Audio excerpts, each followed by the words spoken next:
Hello everyone, welcome to Programmatica. From now we are going to start our playlist on Algorithm Basic for Beginners, where we will explore the basic of algorithms and how to apply those algorithms in real programming.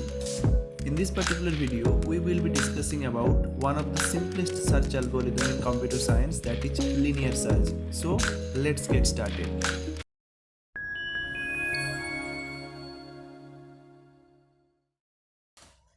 First, we will discuss about the algorithm and then we will code the algorithm in C language.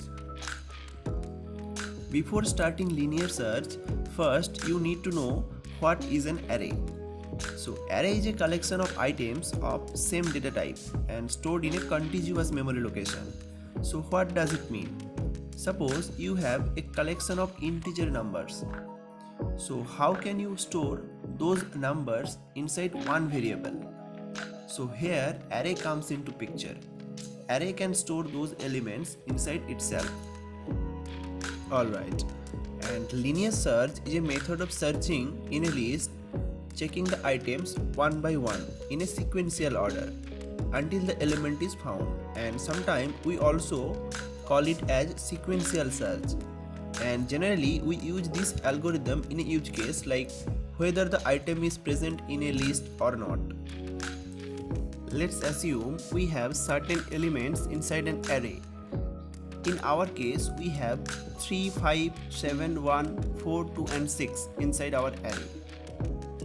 Generally array index starts from 0. So the element 3 is present on index 0 and 5 on 1 and so on. Now we want to search among those elements that whether the number 2 is present inside the array or not. According to linear search, we will compare the elements one by one, and the comparison will start from beginning and will be continue up to the end of the array. We will compare the starting element of the array whether it matches with the searching element 2 or not.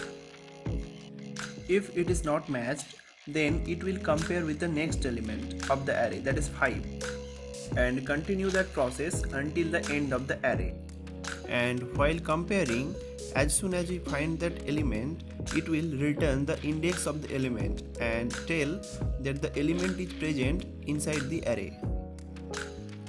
But if in case if we don't find that element which we are looking even after traversing the whole array, so in that case the search will be unsuccessful. Let's code the algorithm in C language.